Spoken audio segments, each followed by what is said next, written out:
I'd like to call this meeting to order. Could you please stand and salute the flag with me?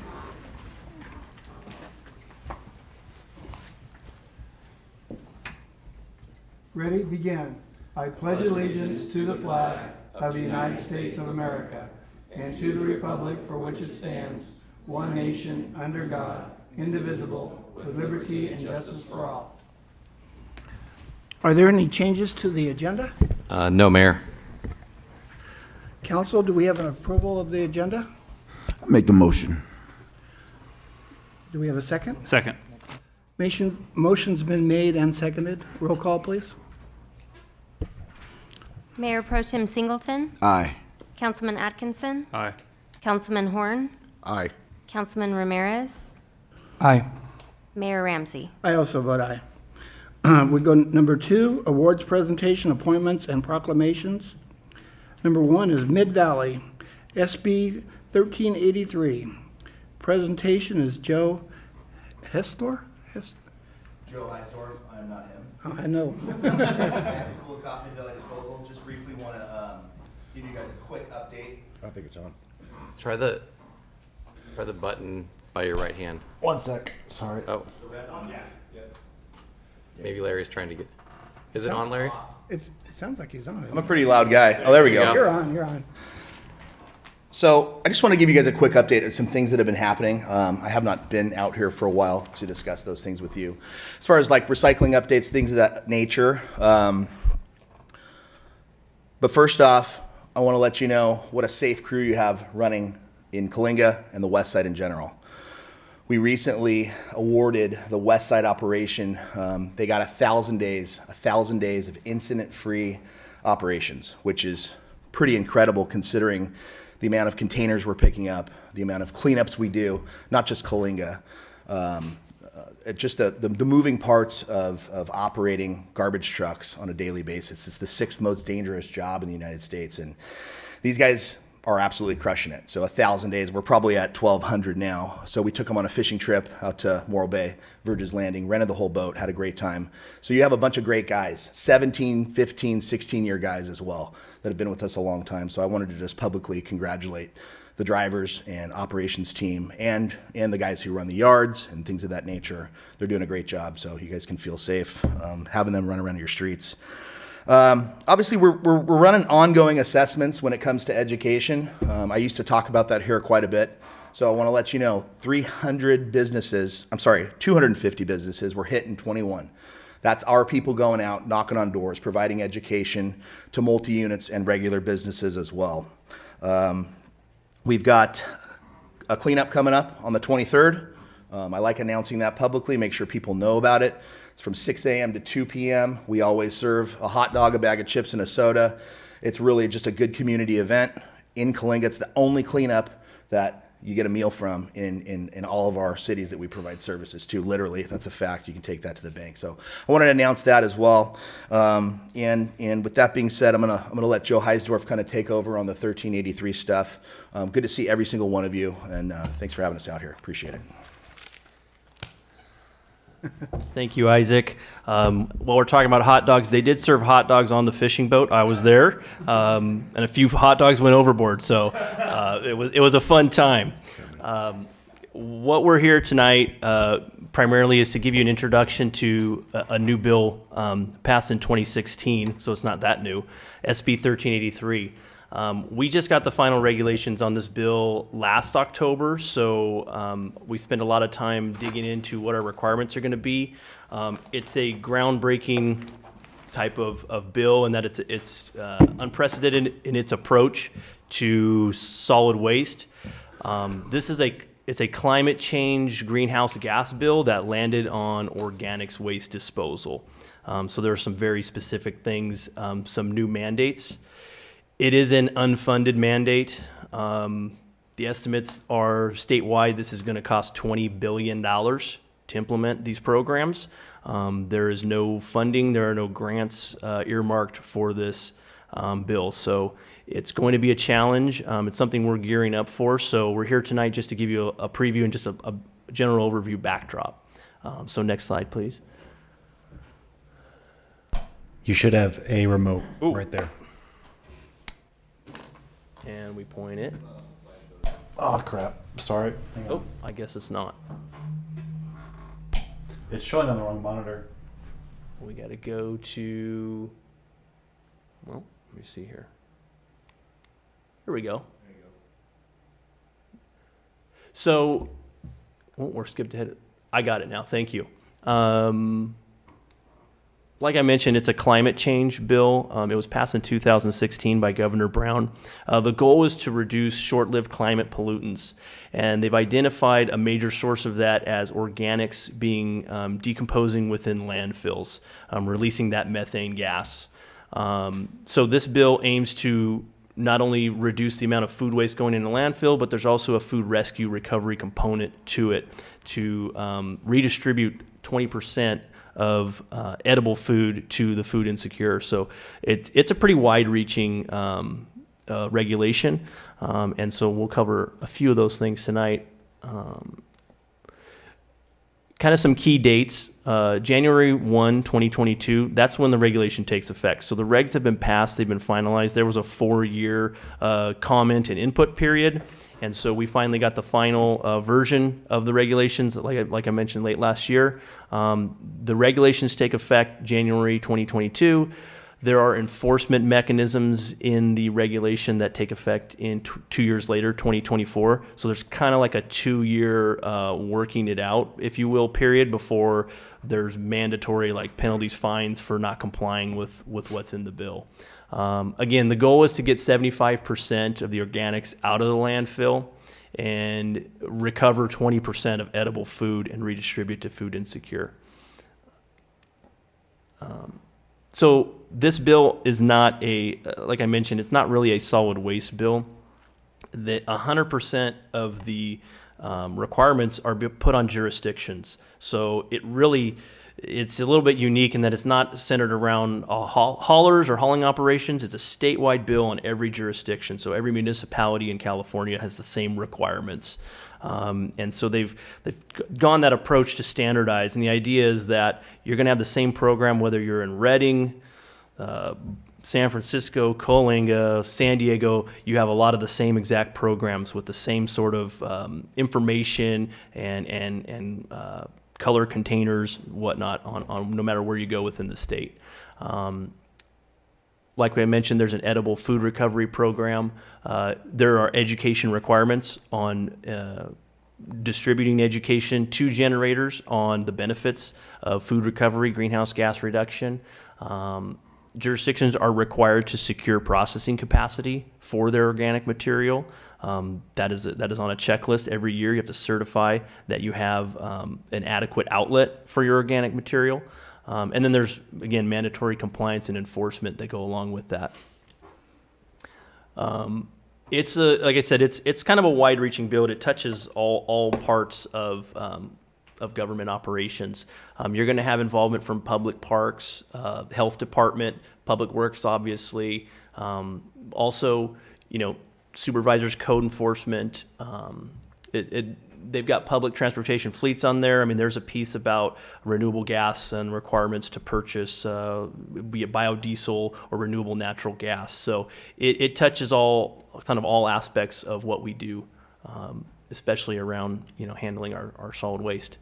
I'm not going to go into detail on every note on this slide. This looks like a lot of words on a slide. There's a model ordinance that CalRecycle put out for this enforcement. It's 170 pages long, so you'll get fatigue reading through a lot of this stuff. Some of the highlights, what the city is going to be required to do. So you're going to be required to adopt an ordinance that implements these programs. You're going to have to design some programs or partner up with neighboring communities on food rescue. We have to conduct education outreach.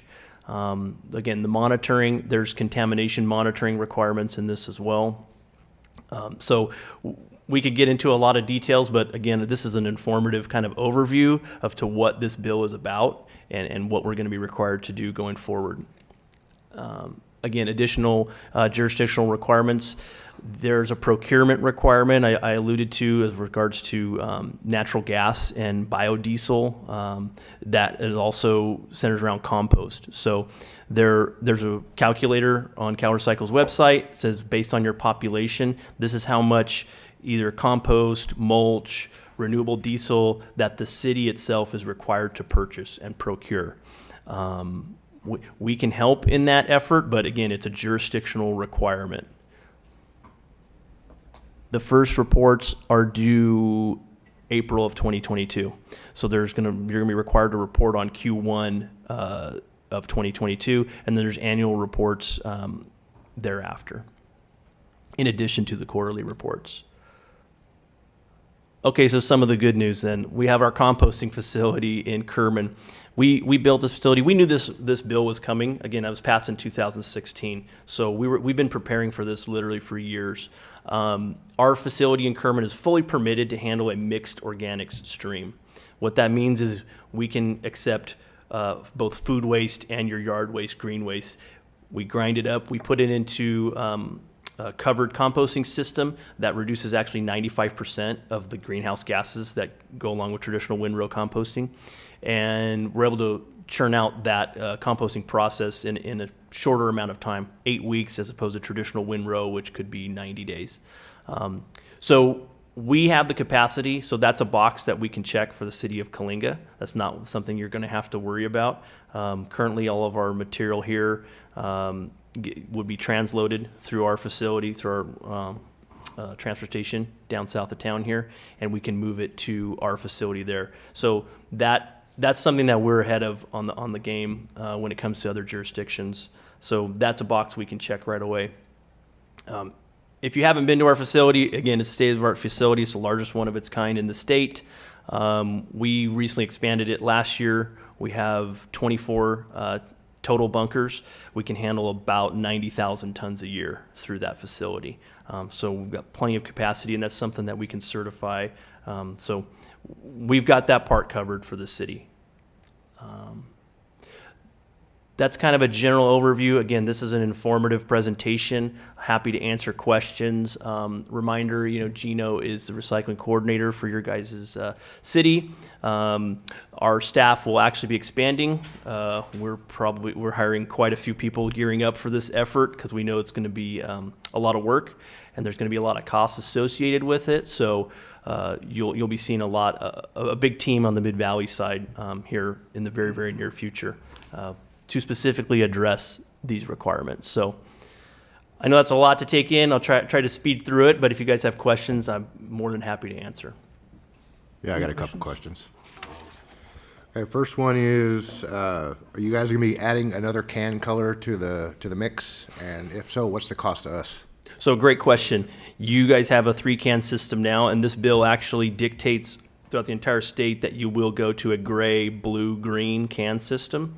The difference is we'll be requiring, not Mid-Valley, but the actual ordinances, the ordinance they put out, that our system will be a mixed organic system, so you'll be able to put your food scraps in with your green can, in with your green waste. Okay, so the cans won't change then, so we're already gray, green, and blue.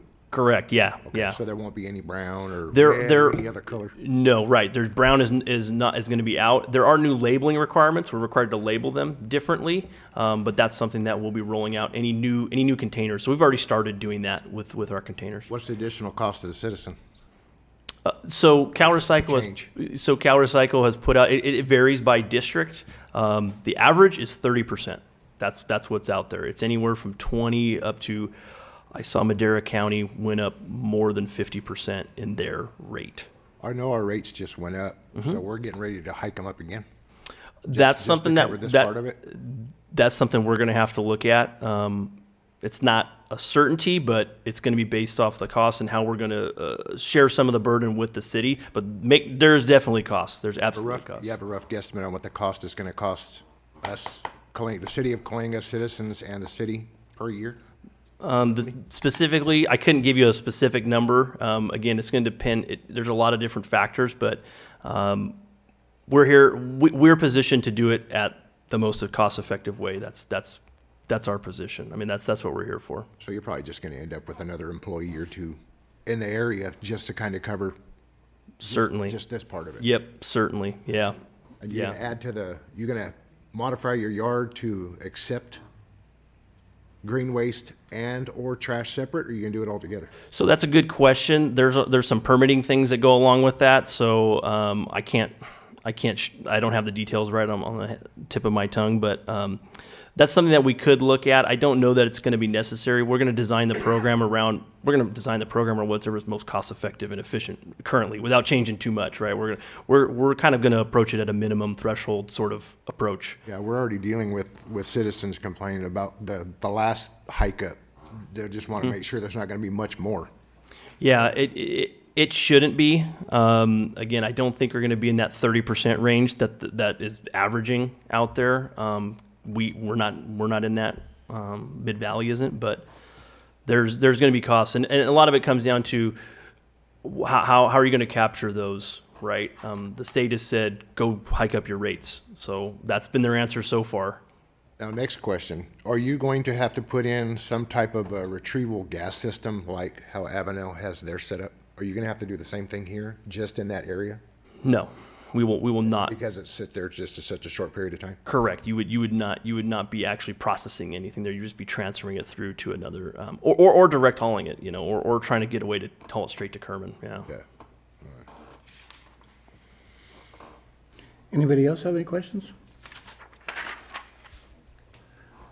And we'll Thank you. have more as we go, I think, as we see what progresses and stuff like that. So Yeah, absolutely. And we'll be engaged with staff on what we need to do and kind of help steering that process. We're working with, lots of other cities right now, staff, on how to go through the ordinances and do any updates that we need to make. No, the reusable food, the reusable food, that's mostly restaurants and stuff like that, isn't it? Yeah, there's specific definitions about what tier 1 and tier 2 generators. They define them. I mean, it gets down to like how many square feet your restaurant is, determines what requirements you have to get into.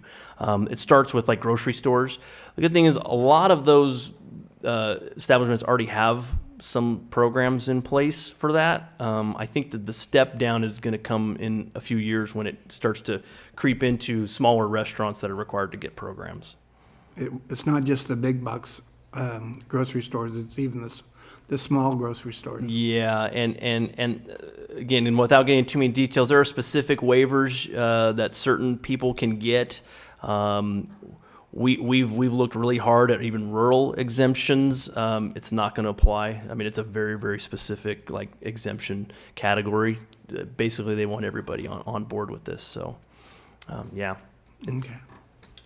it's a biggie. Yeah. All right, well, thank you. Is there any questions from the audience? Anybody? Okay, well, thank you very much. Thank you. Thank you. Okay, next we have a proclamation of Domestic Violence Awareness Month.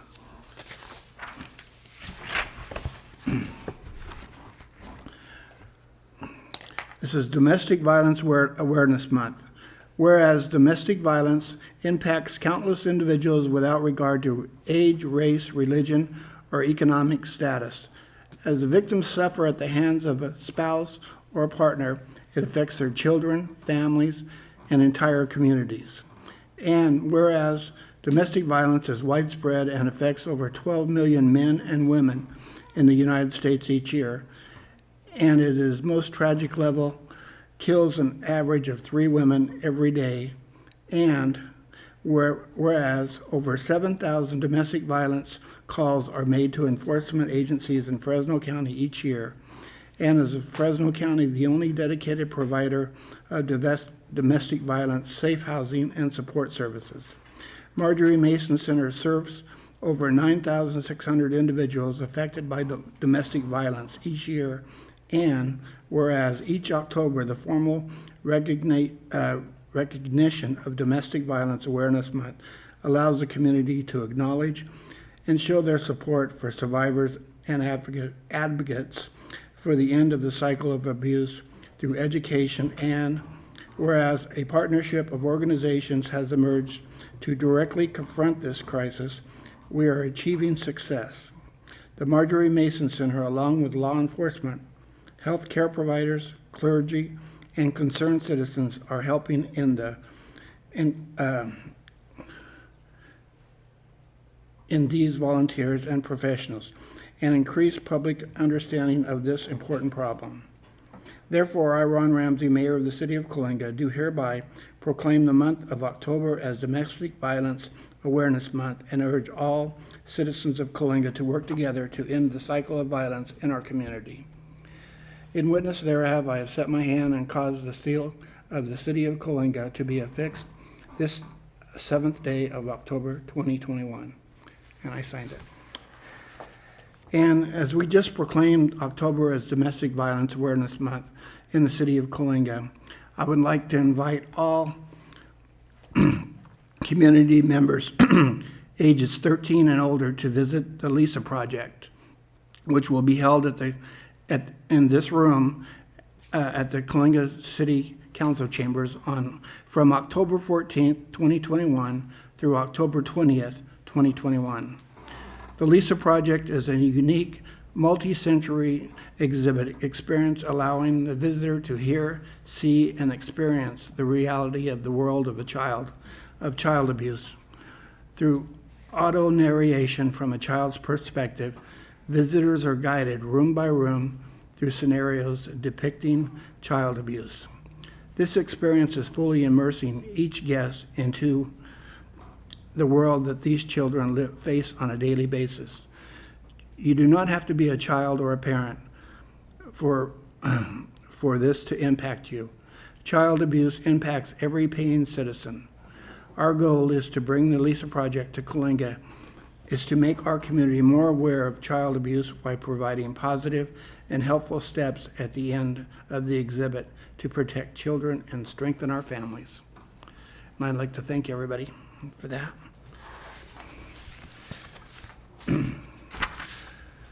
Okay, next we have citizens' comments.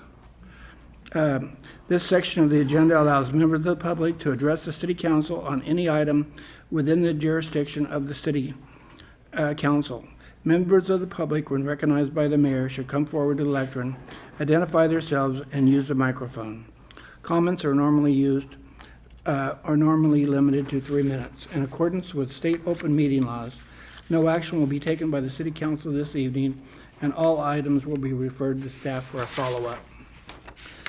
Citizens' comments submitted in writing to the city clerk by 5 o'clock on the day of the City Council member meeting shall be distributed to the City Council and included in the record. However, they will not be read. Is there anybody who would like to come on up and state your name, please? Taylor Cisneros. Taylor Cisneros? Yeah, Taylor Okay. Cisneros. Okay, hi. So I'd like to start off by saying good evening to everyone who is here tonight. My name is Taylor Cisneros, and I'm here tonight to discuss some issues and concerns I have about the City of Coalinga water bill that we have been receiving for the past couple of months. Let me start off by saying I am not the type to complain unless I feel like it's my only option. The reason for me being here tonight started off with me opening my water bill online. My water bill came out to a total of $443. My first instinct was to call the city billing department to ask why my bill was so high. The answer I was given was that I was charged a 100% drought fee charge due to using excessive amount of water. When I asked the reason for this charge, all I was told that was this happened because our city council voted on this increase and nobody showed up to the meeting. I asked if I could talk to somebody about the issue who could explain this reasoning to me further, and I was told that there is nobody to talk to. I requested a reread of my meter and did have somebody come by, but I did not receive a follow-up call like I was told. On the note on my door, it said that there was a possible leak. This occurred on a Thursday afternoon. By the time I got home from work, it had already been too late to call back because the City of Coalinga was closed at the time. I never received a call back either. This was very disappointing as well. Per the city's mission statement, the mission of the City of Coalinga is to provide for the preservation of the community character by delivering quality, responsive city services in an effective and cost-effective manner, and to develop, encourage, and promote a diversified economic base in order to ensure the future financial stability of the city for its citizens. This whole situation contradicts the city's mission statement. Hearing that there is nobody to talk to is totally unacceptable.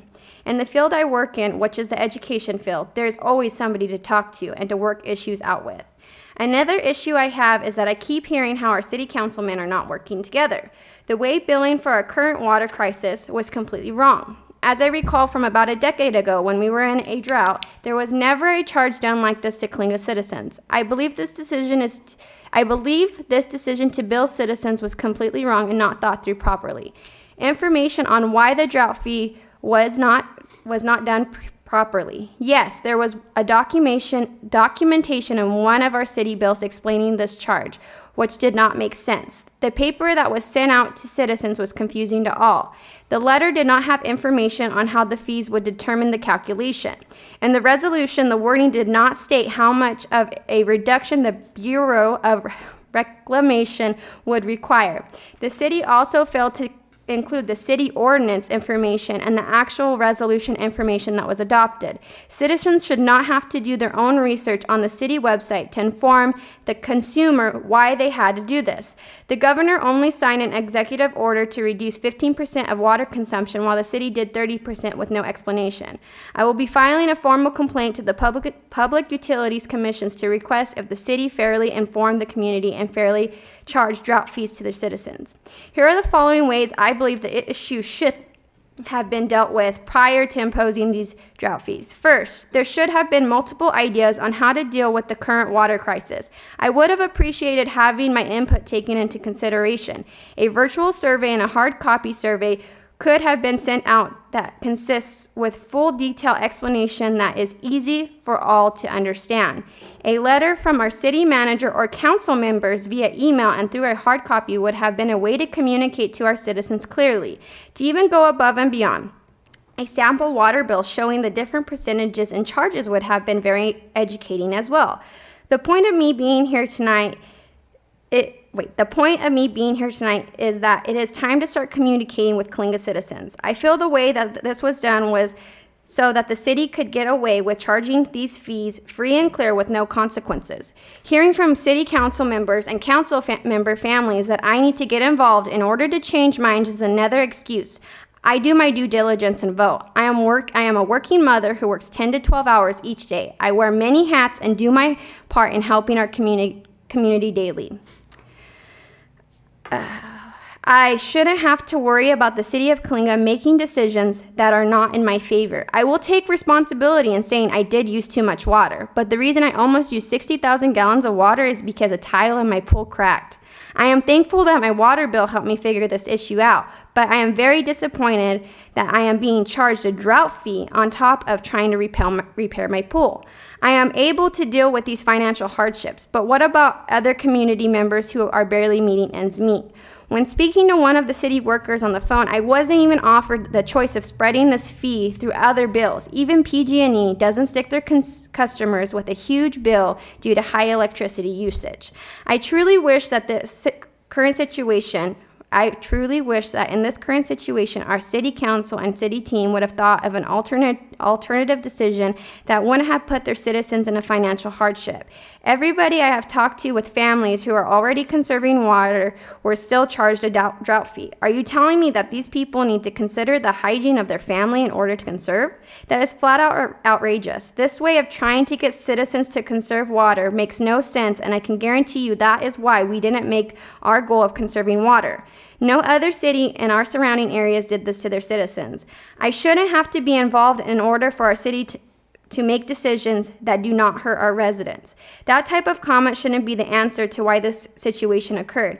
But since that is what I have heard, I will be getting involved now. I will be taking time away from my family to make sure other voices are heard. I will also be doing my research on this issue. Also, when I get involved in something, I put my whole heart into it as well. I will be sure to remember the situation once election time comes around as well. And I'm not just going to leave my comments and opinions within my district. I will end this public comment off with something positive because I want to prove my point that I'm not the type to be negative or complain for any given reason. I'd like to thank the City Council for making the installation of the stoplight by our Cambridge Hotel. This has been something our town has needed for a very long time. I hope to hear of a solution to my concerns. To end this public comment, I hope the City Council and City team would come to their senses and think of a way to help their residents as well. Thank you for your time. Thank you. Is there anybody else? Scott?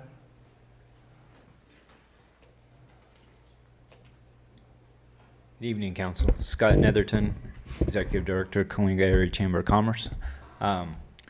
First, I want to start by saying October 23rd, free dump day. Do it early before 12 p.m. November. Okay, never mind. I thought it was the same day as our Coalinga Fest. I'm all, you're stepping on our toes, man.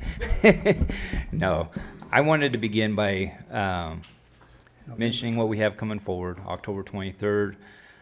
Contrary to the banner, I know that was my mistake. It isn't the 3rd October or Saturday this year. It's the 4th. I've got the good looks and the personality, not the math skills of my family. But it's October 23rd, 12 p.m. to 9 p.m. We have a lot of activities planned. We have 4 live bands. We have trunk retreats. We have cornhole tournaments. We have a whole 7 bounce house area, a whole kids play zone area, about 40 vendors so far. It's going to be a good day, and we hope see you guys down there. Now to go backwards a little bit, and something that we did on September 11th, we had our 20th anniversary tribute. It was very rewarding for me to be able to be a part of something like that, and I want to thank the city, all their staff from the Public Works who helped make sure we had the signage to block the streets, to the fire department, police department, CHP, CAL FIRE, everybody that participated, Mayor Ramsey for being there. It was very special, and I appreciate everyone for participating. We did have a photographer there that took some pictures, and on behalf of the Chamber of Commerce, we have this to present to the council. It wasn't just to remember those that fell and first responders, it was to recognize our first responders here in our community that serve us. So the top picture was all the ladies and gentlemen that were there that day, from Pleasant Valley all the way down to, like I said, CAL FIRE, CHP, our own Coalinga PD and Fire. This here was our Raising the Garrison flag, and this here was a fallen soldier table that was set up for the 13 that were lost. But on behalf of the Coalinga Area Chamber of Commerce, myself, my board of directors, Isaac Kulikoff, who's here tonight, Mackenzie, Philippe Oxborough, and Lourdes Torres, I want to present this to you guys and say thank you for all you do, and our first responders for all that they do for us. So, Thank you very much, Scott. We appreciate that very much, and we'll put that up right here in our council chambers. We appreciate it very much. All right, thank you guys, and anything we can do on behalf of the city, please let us know. Happy to advertise, promote, and whatever we can do, we're here to help. We're going to be good partners All right, together. Appreciate it. And by the next council meeting, we'll be bringing, our board is expanding from 3 to about 10 from every avenue of Coalinga. Some names you'll be very impressed with, and good things are coming for the chamber. So thank you guys. Thank you. Anybody else?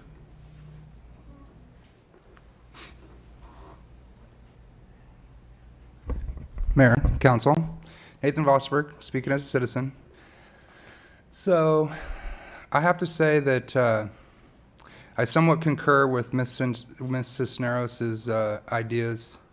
I don't like the idea at all that we created a drought fee to pay for water that we haven't even had to purchase yet. To me, that's just wrong in all angles, and I think citizens are angry about that, and I think they have every right to be. However, I don't fault city staff or the council because you guys had to do something. You had to do something for this. I just wish you would have thought outside of the box a little bit more. I know you guys did reach out to a lot of different avenues. Just because we're unhappy doesn't mean that it wasn't something that had to be something that had to be done. I just wish it would have been done differently. So I would hope that there's some way to help people who are in financial need, to spread these payments out, like she had suggested. That's a great idea.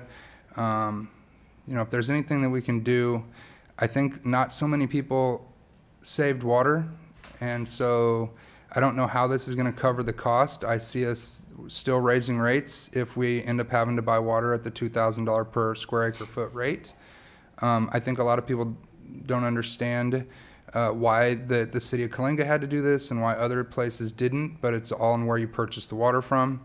I've done a lot of research on this. I've been where you guys are sitting. I understand the tough scenarios that you guys are dealing with. And then the other item that I wanted to talk about was on the public hearing tonight. I won't be able to stay for the public hearing, but I did want to comment on it for the cannabis fees. I would say you guys need to look at this report and understand that the report has multiple facets to it. The part that was done about the city staff's time and how much it takes to do things and done by the hour and things like that, I think that part of the report was done great. However, the last part of the report that looks at the cities and says which cities are charging what, every one of those cities is not in our demographic at all. And what I see missing is Hanford, Lemoore, Woodlake, Fresno. And the reason that this is important is because the cities that were looked at, those cities pay their employees a lot of money. And so when you look at Bay Area cities like Vallejo, San Francisco, Sacramento, all of these cities that were done are Bay Area cities, most of them. Merced was done, that's not a Bay Area city, but their fees are way up there because they have to pay their city staff a lot more. And so when you look at it comparatively, you're going to notice that our fees here in Coalinga are a lot less than a lot of other places. But I would also say that in order to look at this correctly, I would say that you need to go back to the drawing board on just that last portion and have them bring back cities that meet our demographics so that you can see what those true numbers are. But, I appreciate everything you guys are doing, and you guys have a wonderful day. Thank you. Thank you. Anybody else? Mary?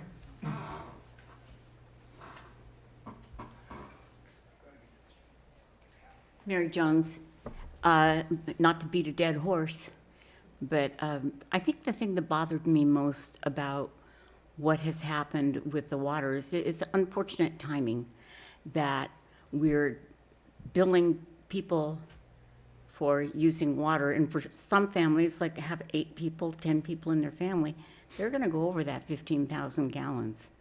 There's no way that they can't. So not only are they feeding, clothing, and doing everything else for that family, but they're paying a penalty that they really, nobody told them when they had a big family that they were gonna have to fork out an extra whatever it is because they all took showers or whatever. Not speaking for myself. But at the same time, on this other table, you have, hey, the city just got millions of dollars and we're gonna give all this money away to these people and it's so great, but you guys, you brushed your teeth too much or you kept your petunias alive, so you're screwed. But these people are not. So it's unfortunate, but that's the way it is. And so the perception is, you guys just didn't behave, and you didn't show up, so they didn't listen to you because you weren't there to complain. Whereas in reality, I think city employees need to be told that if they're talking on the phone, not to make judgmental statements or talk about things that they don't know about, because that just makes you guys look bad. And I don't think that you're evil. But the perception right now is that either you're not listening or that no one cared to talk. And I know that's not true. People did show up and they did talk, the same old people. So we don't make much of an impact. I'm really happy Mrs. Cisneros showed up, because she's someone new that you haven't had to listen to 1,000 times. But nothing is finished until we're dead. So I would urge you, as you consider how to spend community money that has come into the coffers, to consider how that will be distributed to build up trust among your community members. I agree with Mrs. Cisneros' point when she read your statement that's at the top, that you're fostering stability and an atmosphere for all of us to thrive. Its statement is much better said than that, but you all know what I mean. So it's never too late to change things, modify things, come up with a new plan, or do some conciliatory action. So thank you very much for your time. Thank you, Mary. Anybody else? Okay, we'll go to item number 4, public hearings. Adoption of resolution number 4043, establishing new fees for cannabis operations and accepting the cannabis fee study report. Jasmine and Sean. Thank you, Mayor and Council. Tonight, staff's recommending an adoption of Resolution 4043, which establishes new administrative and licensing fees for cannabis operations and accepting the cannabis fee study report prepared by SCI Consulting. The last cannabis fee study prepared by the city was back in 2016. Costs for providing services have changed over time, and other updates are necessary. This was we've contracted with SCI Consulting, who was retained to do an in-depth fee study to look at the operations and look at the time it takes for the different fees that are associated with cannabis operations. That's not just the licensing, but also the permitting, the application processes, down to fingerprinting and live scans. And so a fee is a charge imposed on a business for a service that the business chooses to receive. A fee may not exceed the estimated reasonable cost of providing the service or facility for which the fee is charged, plus overhead. So SCI was retained to perform the services of this cost study. The intent of the study was to determine, what does it cost the city to provide these services, what fee charges are necessary to achieve the city's policies on cost recovery. And the primary purpose of the review is to identify the cost of providing service to requesting organizations to fairly and equitably set fees for those specific services. So we went through a comprehensive fee study.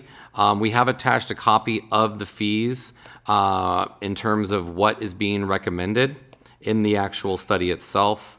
And also, there's one instance and one recommendation included in this is that staff is recommending that the SCI consulting fee be included for the remainder of the year and collected for this actual calendar year, and then revert to the actual city-based fee starting in 2022, as we will start having staff conduct the inspections.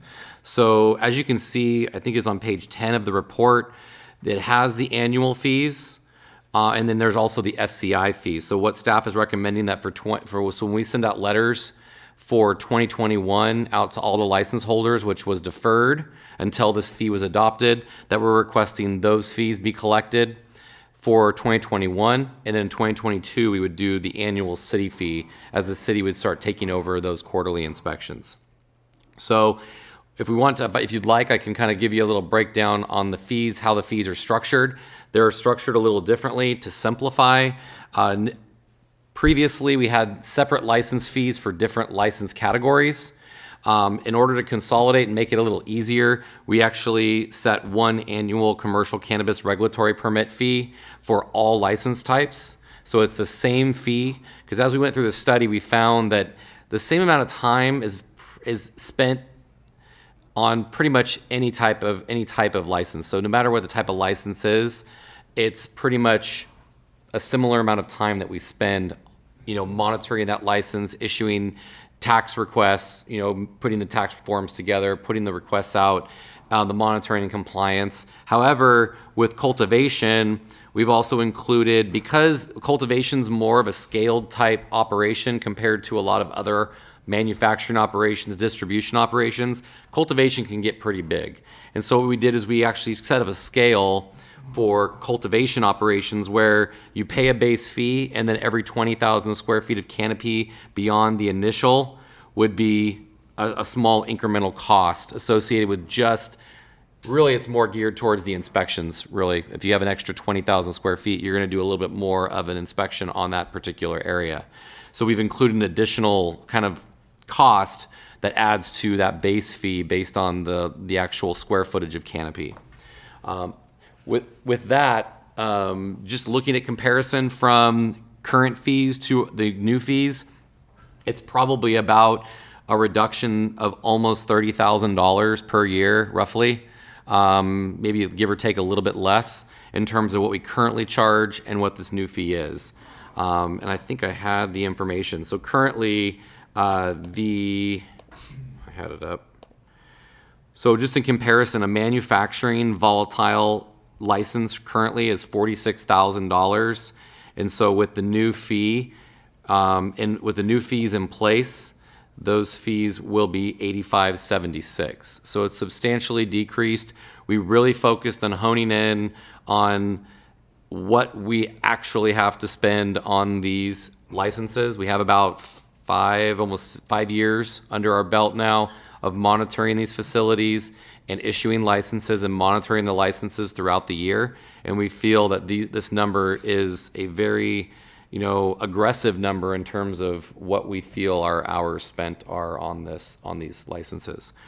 So with that, if there's any questions, I'd be more than happy to answer them. Again, Mayor, this is a public hearing, and I'd be happy to answer any questions you might have. Can anybody have a question before we open the public hearing? So, former Mayor Vosberg had a good point on how come there's no Hanford or Lemoore or Woodlake or Fresno on here. I'm not sure why they didn't have certain cities listed. One of the things that, when looking at comparisons, I think that sometimes people like seeing those comparisons, but when it comes down to a fee study, it really comes down to what the costs are for the city of Coalinga to operate our regulatory framework. I'm not sure if, I imagine they probably have a lot of their licensing information posted or available. I'm not sure if it was something they weren't able to obtain. I don't know for sure. However, when we look at our costs, it's really based on our framework, how we monitor these facilities, and what our actual costs are. So comparing to other cities is good, but on the other hand, this is still a reflection of what our costs are. And so, Hanford may be lower than us, they may be higher than us, but based on what tasks we're tasked with when it comes to monitoring these facilities, the level of communication that we maintain with our licensees on a tax basis to ensure they make tax payments, this fee is reflective of all of that. And so, we could provide and get some information and have them provide that information, but ultimately, the numbers that are presented here in the report are reflective of the city's cost based on our regulatory framework. And I just want to add to that. I think we went back to the table like 3 or 4 times to just fine tuning these fees because we wanted to capture what the actual cost was to the city. And we started out, I think it was about 4 times that we went back and cut them down further and further to where we were right at the bare bones to what the actual cost for providing that service was. Because we wanted to capture what the actual cost would be. And this exercise really, as Jasmine mentioned, as the fee went down, we started much higher when we first originally threw out our number. We're like, that's still too high. So we engaged in more conversation, talking to each other about what are you doing in this instance? What am I doing in this instance? What is the chief doing in these instances? And start talking about, well, how much time are you using? Got everyone thinking, because we go through this process and we're going through and dealing with these. I think we have about 8 operators right now in terms of what tasks we're doing, but then we had to sit back and look and see what we're doing on a daily basis or on a monthly basis, and to determine a yearly cost for a permit that, you know, like Jasmine said, this is really after multiple iterations of talking through and really trying to hone in on exactly how much time we're spending on these facilities. Because some operators take a lot more time than other operators. So we're like, well, if we're doing it based on this operator, then we're going to need like $20,000 a year. But if we're using this operator, then maybe it's like 8. So, or the hours. But the hours we put in, and then everything adds up from there. So I understand, like, we want to try and recapture our time spent for our employees working on this, but it's not something that's mandatory. And the reason why I bring that up is because you start looking around at the cannabis companies right now. We are heavily dependent on cannabis companies right now for our economy and for everything that we spend up here on the dais. Very heavily dependent on cannabis. Now, when you look at cannabis right now, cannabis prices are bottom, like the bottom of the barrel right now. $30 for like a pound of weed right now, which is more than half or less than half of what it was a year ago. We have Next Green Wave. Their stock prices have just plummeted. Now, what's going to happen if we lose these companies? What are we going to do? We're going to have to lay off fire. We're going to have to lay off police and many other things here at the city. And it seems that we're at a point with the cannabis companies, it's not just here, it's everywhere, where we are taxing and regulating them to death. We are making the black market flourish because of all these charges that we are putting upon them. Now, should we collect some fees? Yeah, I suppose so. I'm more into getting rid of all of them with the amount of stuff that they do for Coalinga and everything else. The fact that we're so heavily dependent right now on them that we should be doing stuff to help them out too. And as well, can we go back to the slide that had the one you were showing where it says how much employees pay or how much we charge? There it is. When you look at the employee permit background and live scan, $606. Now, this is what we charge each person that comes in to get their background and live scan done. $606. If you're a poor person here in town, are you going to be able to come up with that money? So you got to waste a job. You can't go to a job now because you can't pay the $606. These companies don't take on that charge. They put it on the employees, at least the ones that I've talked to do. So I think that's something else we need to take a look at. Maybe even, I don't know if it's legal, but why not no charge for the citizen of Coalinga? How about something like that? Is that something we can do? We'll get back to you. Okay.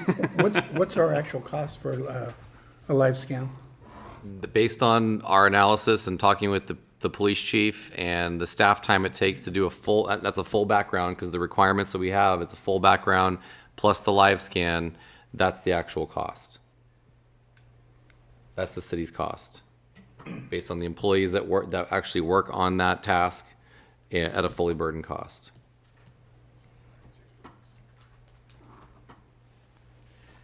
And I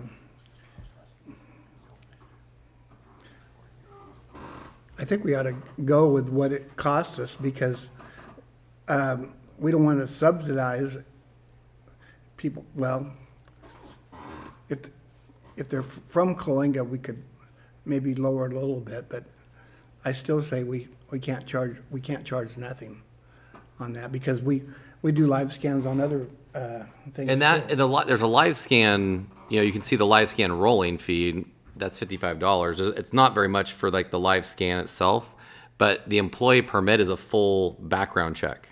That's the way that our framework is set up with our employee permits. So it is a full background done by an officer. And so that's where those hours come in terms of doing a comprehensive background check on the employees, because that's the way that we have our procedures set up in our regulations. In our cannabis ordinance is how, and based on what's required, that's the time it takes to be able to meet that criteria. What's the average time it takes to do this background for the cannabis? You have the spreadsheet? Yeah, it's on page 10 of the report. And if Larry wants to bring that up, But for the actual background check, a police officer spends about five and a half hours per employee, according to the report. So At what if I could rate? just bring this up, when a police officer or a fireman apply for the city of Coalinga, they have to do all this, but it's not charged to them. Right?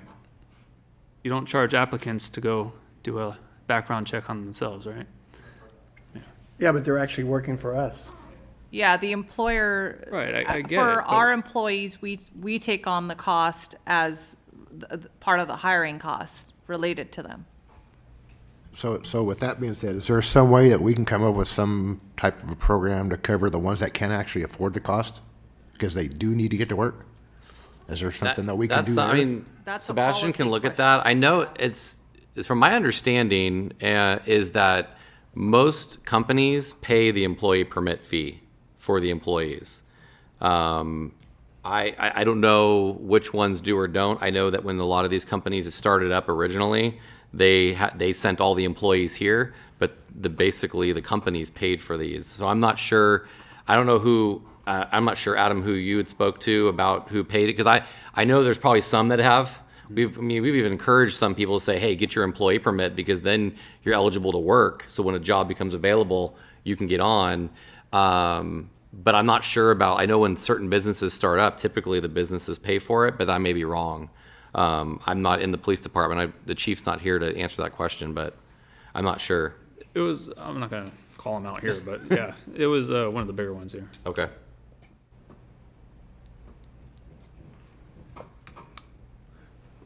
Scott? I don't have a dog in this fight, but when we're looking at Coalinga citizens that might be applying for these, isn't there, like, it was brought up, a way to help them? Or, I mean, because their tax dollars that they earn and they spend in Coalinga go to pay for the police fee that he's paying his 5.5 hours to get the background on. So the same money that he's going to be paying in taxes are paying for, he's paying for that live scan twice, basically. That officer that just got paid 5.5 hours to approve his permit or do the life scan.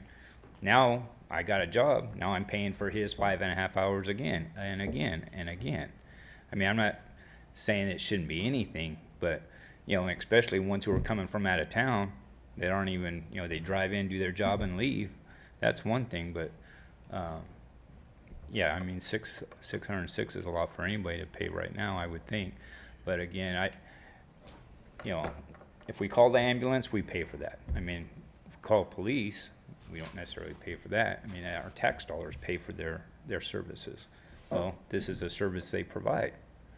You know, is there not a way to, at least local citizens, to incorporate that into, you know, not that I'm saying the city needs to eat all the expense of anything the police do, but, you know, if they're a citizen, you're gonna get that money back if they get a job. You know, I don't know. I just think there should be a way to work with citizens to get them back on their feet and get them back to working again if possible. You know. I know this is a deeper life scan. Is this the same one as, like, when somebody applies for the school? Because they do a life scan, right? Yeah, and that's what they call the rolling, basically just rolling the thumb, right? But there's also, but this includes a background background investigation that they do. It's just basically we're meeting the requirements for our cannabis ordinance and regulations that require us to go through this process for employee permits. And other cities charge the same? It's different. I mean, I know, I think it's in Desert Hot Springs. I think they have a similar framework where they require employee permits. They have a very similar structure as us, because they were probably about a year before us, but we tailored some from their regulations, because they were one of the few that actually had pretty comprehensive regulations prior to Prop 64 even. But they do have a very similar framework as us in terms of the employee permit requirement, the regulatory permit, and a land use permit to operate a cannabis facility. And that'll be the same cost too, right? Or It's not same cost. Like, basically, that number represents the time that our officers or our staff spends to do that background check. So a fee may be less or more in Desert Hot Springs or in other areas because employees may get paid more or less in those jurisdictions. Because it's really an overhead cost. It's all about what the fully burdened hourly is plus, overhead costs. That's the rate that you charge. And so when you start adding up your hours, that's kind of what you end up with once you put in the hours. About like, let's say, it wouldn't hurt the city if it lowered. Would it hurt the city that much if the rate lowered for a life scan and a background? It would be totally up to the council if you wanted to lower a fee, but keep in mind that means that the rest of the residents are subsidizing that fee because it's a fee for service. It's not a fee that's just associated with calls for service by the fire department or the police department. It's a fee for a specific service that resident is seeking, right? Or anybody else. And so in that case, it's where you have, if you reduce it, because what we found is this is what we feel the actual time spent, the number populates based on us providing the time spent. And so if you want to reduce that, you can. Now, in terms of being able to reduce it specifically for Coalinga residents, that's something that Sebastian will have to kind of respond on. But you can set the fee however you'd like. It's just that this is defensible in terms of why we charge this particular fee. Right. Overall, how much did we lower all the prices and everything? I don't know. Let me see if I have the previous. For everything. The previous employee permit fee actually was less before. So what we found is that there were certain fees that we were not. No, I mean overall, all of our fees and everything. If we approve all this tonight, we're saving money for our vendors. Right? It's a substantial decrease on the licensing fees from an average of $30,000 to $40,000 per licensing fee down to the $8,900 fee. So it's substantially dropped in terms of the actual license fee costs. I would say that a lot of the other fees are resetting, but the only two that are a little bit higher is actually the employee permit fee and the annual regulatory. I think that one, the renewal fee, is actually $3 less there, but the employee permit fee did increase. Yeah, I was just going to say that I don't want to not do the background stuff because it's working. We haven't had any problems that we know about. We haven't had any problems with any of the employees that they've hired and stuff because of the background checks and stuff, I think. So the only thing I would like to see is if we could give a discount for Coalinga residents. And that's not just somebody that moved here for a day, to do it too, I think that you should have already a permit because I can't see going out and giving permits to everybody that wants one, even though you don't have a job yet, because that's what some of them are doing, aren't they? Some of them are getting their permits before they even have a job. And so I wouldn't want to do that. They'd have to have a job first and then go from that way. But because I don't want to just give anybody one and then they go get a job someplace else, and using our permit, I don't know if they could even do that. Our employee permits are only within the city. Right. So right. It doesn't really, because other jurisdictions don't require employee permits. Okay. So if we take a company like Next Green Wave, let's say at these rates that we have right now, what are they generally going to pay a year? What? Oh. They're going to pay less than they paid last time. Right. But their licensing fees? Yeah, like if we approve this, what are they going to pay? So they will get so next week or whenever Jasmine gets the letters out, which is probably next week, they will get a bill for $16,142 for this fiscal year or for this calendar year. Because SCI is still has been conducting the quarterly inspections, and that's based on quarterly inspections. Mm-hmm. They would, depending on their canopy, they would have the additional 1703. So we'd have to calculate that out. I haven't calculated that yet. I don't know how much they have under canopy. I could probably try to look it up. But based on their canopy, it would be the additional 1,703 based on every 20,000 square feet. Starting in 2022, they would get the 8576 and then plus 329 per 20,000 square foot of canopy above that in increments of 20,000. So right now they're probably paying because they have, and what this does is it's all types. So I mean they do receive light fees based on the license type. So if you have cultivation, manufacturing, distribution, it's a separate fee for each one because they're separate license classes even through the state too, because they're separate entities. So if you're a micro business, then we typically charge just the one licensing fee because you fall under one license type. But when you do have multiple license or activities, they are supposed to be separate and distinct operations, even if they're in the same facility. So there is that level. However, if I remember, I think there was, let me look and see here. There is a 50% discount for multiple licenses as well. So it says in this number 2 underneath the notes, cannabis businesses will be charged an annual flat rate of the $85.76. Each additional permit for the same business at the same premise as defined in the municipal code shall be charged 50% of the applicable fee. So if you're at one location, so say Next Green Wave, and you're a cultivator and a distributor, which they are, and a nursery, because the nursery is a separate license, they would be charged the $85.76, and they would be charged 50% off on those other 2 licenses.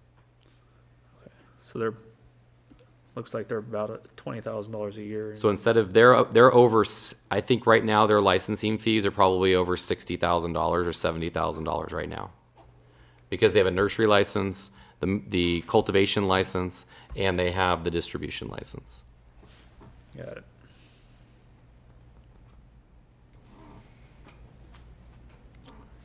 So they're saving a lot of money if we go to this.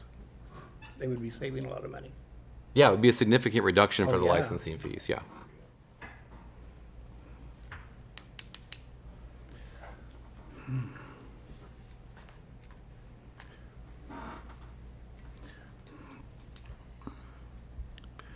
This is an action item then too, isn't it? Yes, it would be adoption of the resolution, accepting the report, and establishing these fees. And then in addition, just stating that the fees that will be charged for this current calendar year will be the SCI consulting fees. Still with the same discounts applied, 50% off for the additional licenses. So we'll calculate those when we issue the invoices to the operators. Now, this doesn't have an annual charge that we up at a percentage each year or anything like that either, does it? Did we include is there included a CPI, CIP, CP? Typically you do because costs go up every year. Yeah, that's what I was wondering. Yeah, it's, Because I'd hate to come back to this every year. No, it would, they'll just, we bring that back as an item for information only, but when you adopt the resolution, you're authorizing us that these fees will be adjusted based on the San Francisco area annual CPI, annually every January 1st. which changes. I think in 19 it was 3.9, in 20 it was 3, and then in 21 it was 1.1. So it shifts. So we bring that back based on, I think it's September, October Yeah. CPI that comes out, and then we bring that back in January. And these fees will be incorporated just as they have in the past.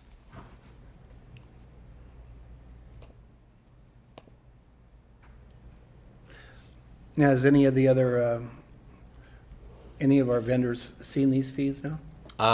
Yes, they have. Each of the operators were provided a copy via email of the report that's provided to the council. Did we receive any remarks from either? No, we any of did them at not. all? No.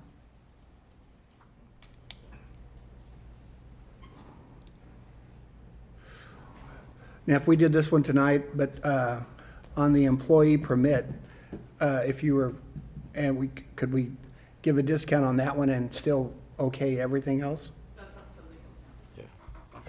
The council could Amend it? amend the recommendation pending subject council review or council review of the subsidy granted for residents of Coalinga with respect to any fees for residents only. Yeah. So you guys would need to kind of decide what you want. We bring that part back, and then you can approve or disapprove this. With this being a public hearing, do they need to decide, do they need to do that tonight, or do we need to continue the public hearing? How does that, I mean, I think they would have to continue the public hearing because there is that fee, if it is allowed, depending on what the fee would be, whatever the subsidy would be, it would probably fall under a continuance. unless the council has an idea of what you would want to provide as a discount for Coalinga residents, because then we can at least make that part of the motion subject to the city attorney's concurrence. How many Coalinga citizens do we have currently working for these facilities versus the ones that are not residents? I do not have that information. Can you find that out before we give an answer? And also find out how many actually the employees have to pay this fee. Well, I won't be able to get that information. That's information coming from the companies themselves.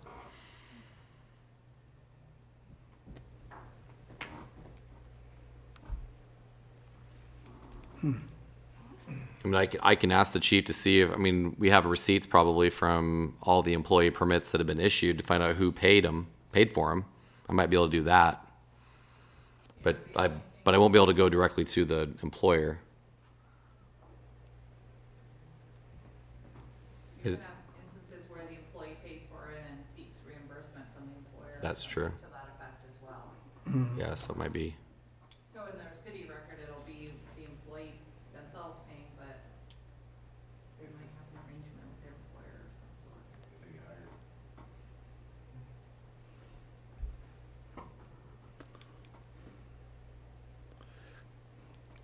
Do you see an easy way we could do this?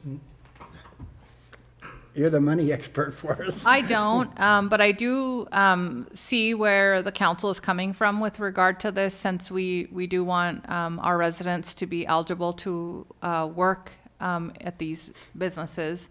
It's really up to the council to decide what you would like as a subsidy. I mean, you could always do like a percentage subsidy, like, I can throw out like an example, like 50% subsidy for Coalinga residents, and we can make that motion tonight, and then following with that's a 50%. I mean, it would go from 606 to 303, just if you're a Coalinga citizen, just to encourage that, given that legal counsel can give approval to, whether that's a legal action that you can take. That might be an option for the council to take tonight. And we'd have to have requirements as what is a Coalinga resident? Yeah, I mean, they would have to provide proof of residency, whether it be like a Coalinga utilities bill or a copy of a driver's license with the address or some sort. Right. So here it's showing on the background live scan at 606, then it's showing the renewals 406. So how would that change that the second year? Would that drop that down, still being a Coalinga resident? Or is that going to go back up? On the annual regulatory permit? Oh, the employee permit renewal? Well, does the employer cover that, or does the employee cover part of that? The annual, which one? The annual. The regulatory permit renewal? That's paid by the, the permit, employee permit renewal? 40, is that 43? The regulatory, the background, live scan, all of it. Well, the regulatory permit is paid by the operator, the licensee. The employee permit renewal is a fee that is probably not 100% in place yet, because as long as they're working at the facility, we don't typically charge that. We haven't. We've looked at fees that are in the municipal code or in the code for operations, but we still have to have a mechanism for how we're charging that renewal fee. It's one of those fees that are in place that when we actually institute it, we will, but at this point, we haven't been charging a renewal fee. It's just identified in our ordinance that they're supposed to have this renewal fee, but we're still in the process of trying to establish those processes. And we could put the 50% for both of them if we wanted to. Yeah, it's up to the council, whatever you guys decide tonight. Right. You know, you could have that in place. And generally speaking, just a quick review, I did not seem to find any issues. And there's precedent in others areas of the law where there are subsidies given to jurisdictions that want to support their residents. For example, a classic example would be with like college tuitions.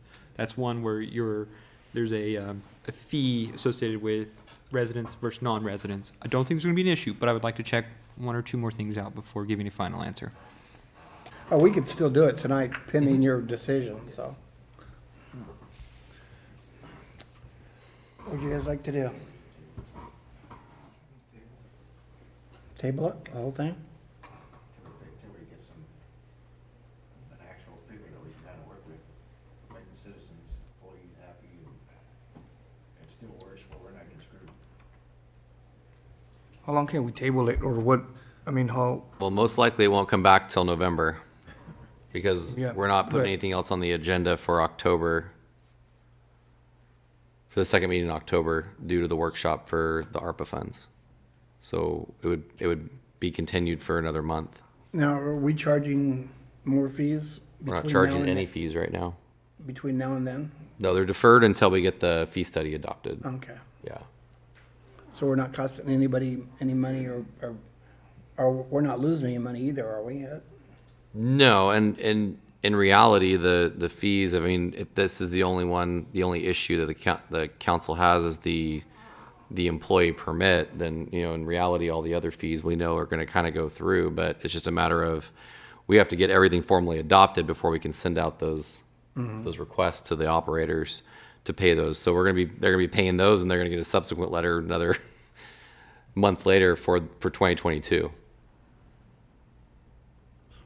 So they're gonna get them, well, it'll be a month difference if we do it now. You guys wanna table it?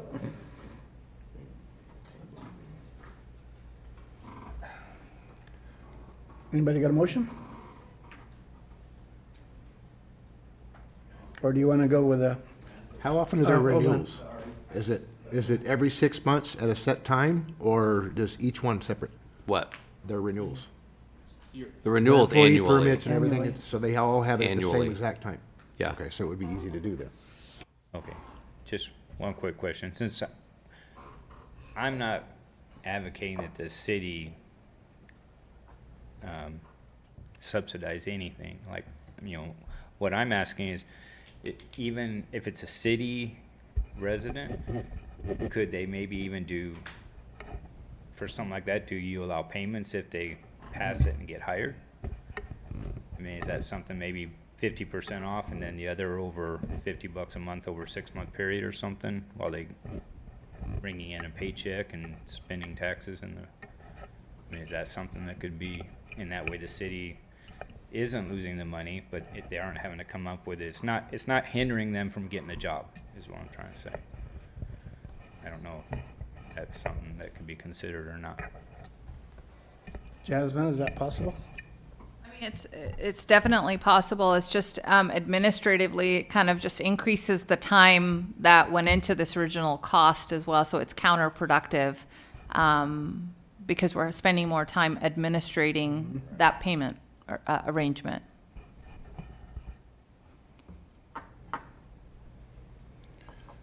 Okay.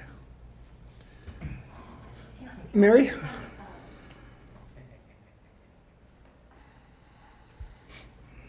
Mary Jones, one of our viewers had a question, and I just thought I would toss it out there to you. They brought up the fact that while the people that are doing the jobs are doing their jobs, isn't that what they get paid for in the first place? I mean, like, you don't divide their jobs into, okay, this time you're gonna work only on whatever. I mean, isn't it figured into their budget, a certain amount of paperwork anyway? I'm just sending the message. Yeah. I don't understand that part of it, but Yeah, I'm not quite Because this is just a cost of. This is just the cost to get processing. to get a job, is you have to have the scan. It's not once you start.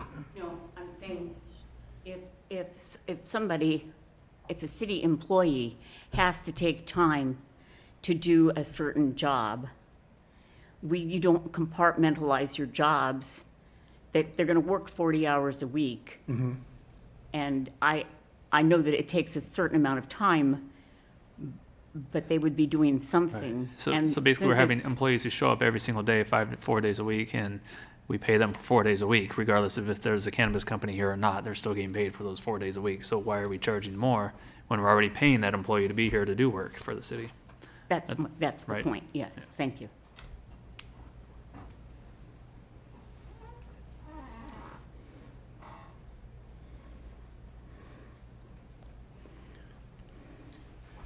I think that's definitely a policy decision from finance perspective. It's what does the council want to decide to subsidize as comparative to, because we collect taxes for certain services that we provide.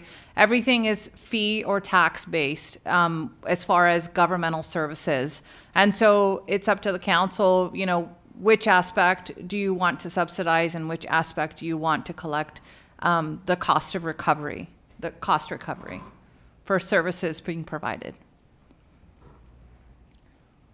Does that?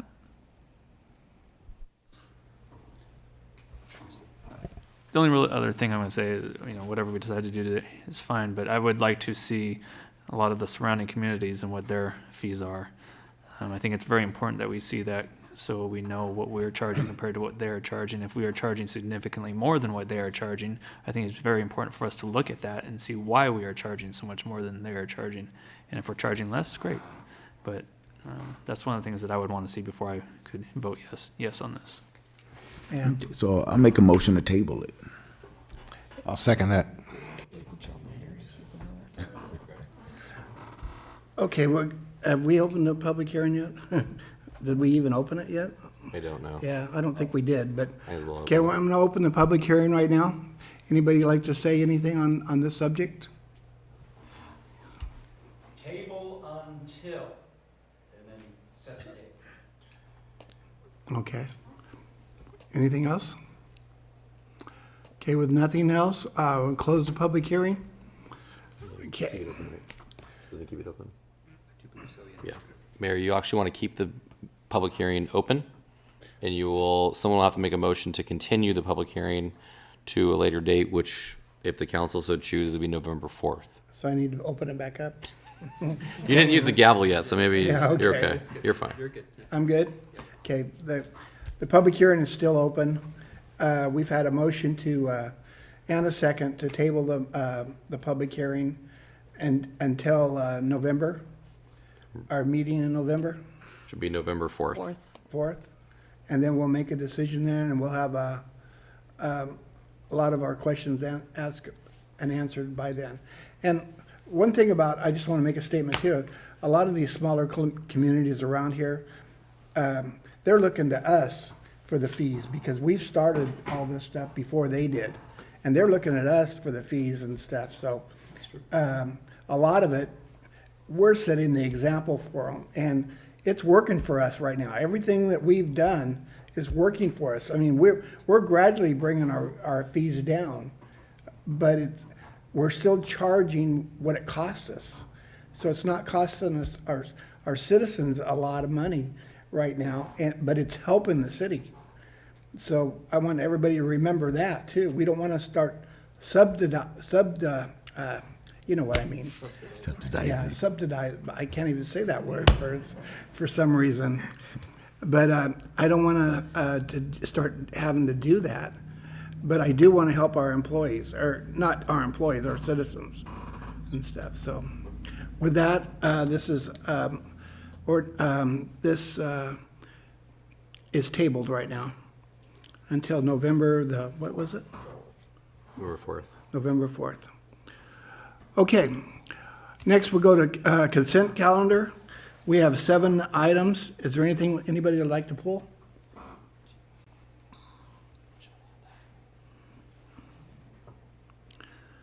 Okay, not hearing anything. Do I have a motion to accept the consent calendar? I'll make the motion. Do I have a second? Okay, the motion's been made and seconded. Roll call, please. Mayor Pro Tem Singleton, Aye. Councilman Atkinson, Aye. Councilman Horn, Aye. Councilman Ramirez, Aye. Mayor Ramsey. I also vote aye. Go to item number 6, ordinance presentation, discussion, and potential action items. Number 1, discussion and direction, potential action item regarding repainting and adding reflectors to crosswalk on Polk near Big Five Sporting Goods. Sean? Mayor, council, I'll make this one quick. Larry's got a great exhibit for me that I wanted him to put up. That is part of our STPG federal grant that we received. There will be improvements at the corner of California, well, kind of a T intersection of California and Polk Street. Because I know there was a request from Councilman Atkinson about putting RRFBs, which are those reflective or rapid flashing beacons. I missed an R, but at that location with a new crosswalk. Currently, the crosswalk is expected to remain. There's no curb ramp on the shopping center side, but there will be a new curb ramp. There are some logistics involved in that because there is a box there. I think there's even a pull box there. So that stuff has to be moved. So our engineer is actually working with the utilities to get those moved so we can actually put an ADA curb ramp there and have a actual good, solid, well-lit crosswalk at that location. So with that, there will be a crosswalk there, and that is hoping probably sometime early next year is the expected time for construction. Then we also have a few other crosswalks along that stretch of Polk Street going west. And then there is also there's a lot of integration and a stop sign being placed at Monterey and Polk as well. So just want to give the council an update.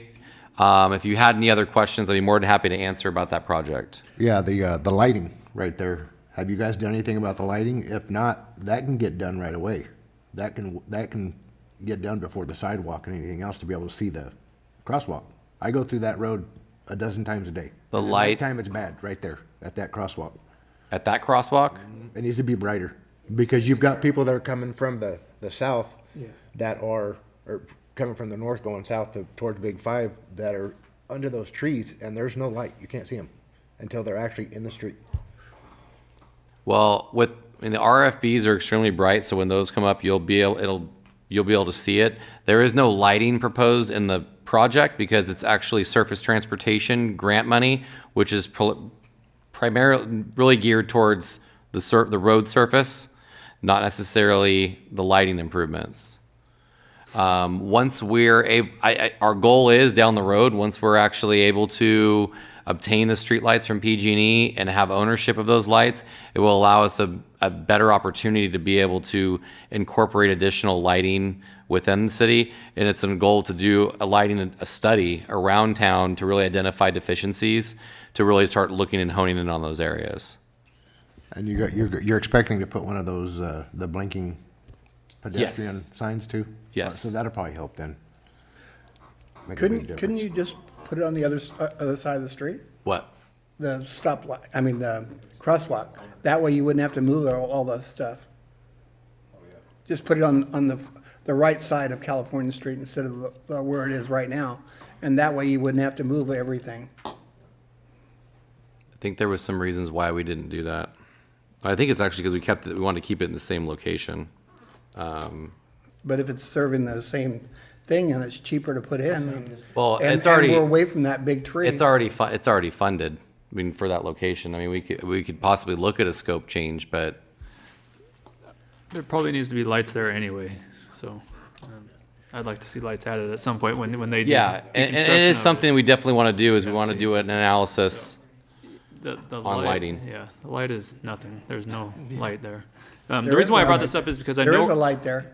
Yeah, but It's like- does no good. Yeah, it gives it like a little. It's like a little microscopic spot. light. Yeah. It's because of the trees that are at the neighboring house on Mm-hmm. the corners. It's blocking most of the actual light. Well, we can make them, if it's a safety issue, we can make them trim the tree too. So, So I know we're redoing everything, and the only reason why I brought this up is just wanted to see if we can repaint it right now and put reflectors on it. I know I wasn't specific enough when I said reflectors. I didn't mean the RFB or whatever it's called. Yeah. I just meant the ones that separate lanes. You know how you have the reflectors that the square things on each lane. Yeah. The center median. Those Can yellow we put things. those along the crosswalk so people know where it is? You can barely even Well, see it now. once, if you notice, I don't know if you guys have gone around the schools in the evening time with the new painting that's been done, the new striping and crosswalks around the schools as part of the ATP project. It uses a highly reflective material. It actually has almost like a glass material that's inside of the thermoplastic. It's actually very visible at night. It's almost like wearing, a reflective vest on the ground. So you can actually see the crosswalk very well. So that you can add to that thermo, which in these instances is the expectation that we would be adding those to that when we do it. So while we're waiting, can we please repaint? We can. I know that we've talked about this, and the concern I have is understand. that heightening a crosswalk that technically is not ADA accessible right now. Right. It does not have a curb ramp on the other side. If it was any kind of recommendation, it would be to remove it until we actually do it, just because of the concern that if there was someone, they wouldn't be able to get across. So it's I it's understand. a balance. Yeah, it's a balance, but people are using it anyway. But if you guys like us to paint it, I can have Public Works paint it next week. If you'd like to have it painted, it's not a problem. People are using it anyway. The last thing I want to see is someone get hit by a car. So Okay. I'd like to see it painted. Yeah, I'd say, When's the actual project supposed to start for this part? I think we're programmed sometime for maybe spring next year, a little bit later. Design is just about done. Yeah, so we need to paint it. Okay. yeah, texture and that's too. being proactive. Yes. We know there's a problem there, so we're being proactive on it. So That's fine. We can do that. Yeah, because, the rainy season is gonna come and it's just gonna cover that thing and all that grime and oil. And that's one thing about those new paint. You say that has a reflector inside. How long are they gonna last during? It lasts quite a while. I Or mean, we are in a before they very dusty, I wouldn't say dirty. I'm just saying there's dust, so it's dirt. You can tell. My guys will go and paint white crosswalks because usually get orange, the yellow, orange around schools, but typically you do white in other areas. They get dirty within a few days. We are looking at other material because we try to do thermoplastic, which lasts a lot longer. It's because then all you have to do is pressure wash it, and you can just pressure wash it and it cleans up. Where when you paint it, there's not a whole lot you can do with the dirt and grime. It eats up the paint, and it doesn't really you can't really refresh it. Where with thermoplastic, it's a little more expensive, but it works better. And we're looking at other materials that we could possibly use where our guys can do, basically more thermoplastic type applications because we don't have all the machinery to do thermoplastic. It's not gonna be the same guys that you had do the blue line out here or the yellow streaks that are going all the way down Colinga Street to the south? It's not gonna be the Hey, same that's my guys, right? guys. Those are my guys. They tried. Get off your guys, man. He's writing down on paper, here's a line. No, that was we don't have a striping machine, so you've got someone that has to do it with. They did their best. To try to get that thing by holding it and walking and on a windy road. Okay, So we'll repaint the crosswalk. Thank you. Thanks, Jim. Appreciate you, bud. okay, do we have any announcements? City manager? Assistant city manager? I do not. Council members? Okay, I just want to. Sorry, Go ahead. Yeah. I had a question on remember I mentioned about the crosswalk over there by the elderly apartments?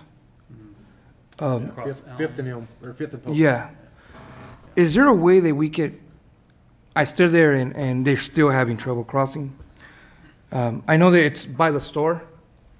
Is there a way we could do it directly where that little park is at? Because they do sit there, they're crossing there and I don't think they're Caltrans. realizing. No, it's still. Is it still us? The challenge is how you're getting really close to where Fifth and Forest and Fifth and Polk all converge, And the goal was to try to get a crosswalk that gets them to a plate, like somewhere they're going to go, like a store. And that's one thing that when you look at building, say like the affordable housing, the senior project, is making sure they have accessibility to those services. So that was the intent, to make sure that they have proper safe access to those services. That's why we've improved sidewalks from that facility to that crosswalk, because there wasn't even sidewalk all the way to that crosswalk. And so we wanted to make sure that we had a good, safe path of travel to those services rather than to the park, because then there's another crossing they would have to do on Hayes Street. I think it's Hayes. They would have to do. They still cross, because they, apartment, street, over the curb, still. The difficult part, and that we discovered, and that's why we do like kind of the walk to school days for trying to find places that people walk, because if you put, they're not, some people are going to use it, some people aren't. I could put 20 crosswalks on Elm Avenue and there'll still be people that cross in between. Oh, yeah. We do want to try to find places, like like it was mentioned before, about trying to find a crosswalk somewhere that's going to work, but across, like where Dollar General is and Tropicana. Yeah. Now that's going to be up to Caltrans. I did mention it. I've already mentioned that to Caltrans about that. So that discussion has already started, but they're still going to look at where is a safe location to put that crosswalk, because they don't like, no one likes mid-block crossings because they're not necessarily safe. But in the instance of the road diet that we're going to do, it makes it a lot easier to do that. Right. But you don't want to be right next to a driveway. Well, that Tropicana driveway is huge. So you don't want to be like, you don't want to have people dropped off right on the corner of that driveway. So you want to have them somewhere at a safe distance from those driveways as well. So there's a lot of considerations to take in, but it is. Crosswalks are challenging. You don't want too many, but you want to try to put them in places that actually work. So moving it, I mean, half a block, I think people need to just walk further down and cross. The lights, are you guys supposed to put lights? There should be the rapid flashing beacons at that location as well. And the rest of Polk is supposed to start? Rest of Polk, I'm hoping by spring. I'll give you guys an update next time, but I can't remember exactly. We've got so many projects. We're trying to finish all the projects we have going right now. So the city engineer's kind of holding off on putting more projects out to bid. So like 7th Street, Polk Street, we've got our trail project on Monterey. All of those we're looking at sometime early, probably spring next year. Okay. Okay, I just want to reiterate what Mid-Valley said. It's that our cleanup is in November, not October. So everybody get that straight, because I don't want everybody coming yelling at us in October the 22nd, because there's not a deal. So it's in November 22nd. Hey, Ron, is there any way that we can hear this guy's comment? He's coming with a city bill, and he's been here for a good half hour, so he missed the public comments. Is there any way you can listen to him at least? Yeah, if it's okay with the council. Want to come up and talk? I think so, yeah. Hello, my name is Rito Gutierrez. We actually own the local business here, Rito's Insurance Center. This month, we actually received a bill with the drought charge of $278. I understand that we are in a drought, but we would like to go ahead and not just for myself, but reconsider the drought charge, because it's not affecting just us as a business, but citizens. I'm pretty sure Adam has seen some of the comments that people are actually leaving about the drought charge. Some of us are actually doing what we're supposed to, but for some reason it wasn't enough to go ahead and meet the requirements that you guys were expecting. So it's not us as a city that is at fault for all these droughts. It's as a state. So maybe we shouldn't go ahead and actually punish the citizens, but ask for some help from the state. You know, because this is pretty significant. Would you guys like to see it? Can I comment on that? Go ahead. Actually, me and Mr. Gutierrez got together. I did go to his business. His bill went from 100 from last month to 706 the next month. Me and the maintenance, Kenny, we went in there and checked if there's any leaks, nothing. He has one toilet, and his bill is 700 and something, which is, I couldn't find a reason why would it be that high. We looked, and I was thinking maybe. Facility still attached to it? No, It's like the old thrift store, or? No. So Well, we had the same problem. We're not supposed to a comment on this, but since we've started, I talked to a lady yesterday. She brought a bill in. Her bill was over $500 and something altogether. And we went out in her yard. I mean, not just me, but I took the city with me. And we do, when people do call us and stuff, we do go out. Like he went out, I went out and stuff. So we do try to talk to everybody. And what we found on hers, she's got a major leak in her backyard. We can't see it because it's underground, but we could see it on the meter itself. And we had everything shut off, and the meter was still running. And I forgot how many gallons. I mean, it was a lot that was showing. So she's going to have a plumber come in and check it and stuff. But you need to turn off all your stuff and then check your meter to see if it's still running and stuff like that. But we can't fix that, and we can't tell you who to call either, because we can't. That's our policy is not to tell you who to call and stuff. It's we tell you to call a plumber and they'll come out and get you, because we couldn't even tell her to who to call, because we don't really know either. And there's different ways you can do it. You can put in a new line, or you can just check your old line. It's hard to do with, and if you have plastic pipe, it's even worse. Yeah, because you can't find them. we stood there. Yeah. That meter didn't move. Yeah.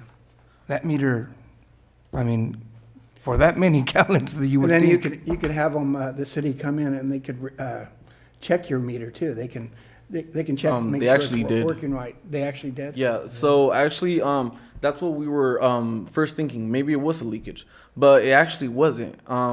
They, like Manny said, we actually stood there watching the meter. By the usage of this bill, it would have been moving by the minute. Is this a business? Yes, this is a business, and we don't have a lawn. We don't water trees. We don't water bushes. Anything. The only thing that we have is a toilet and also a sink. Yeah. So for the drought charge The that old we were trenches. charged, it was pretty hefty on us. How about we make it a future agenda item to forgive and refund the drought charges, and that way we can talk about it at the next meeting. Can actually talk about it. That could be on future agenda Yeah. items. Okay. Well, thank you.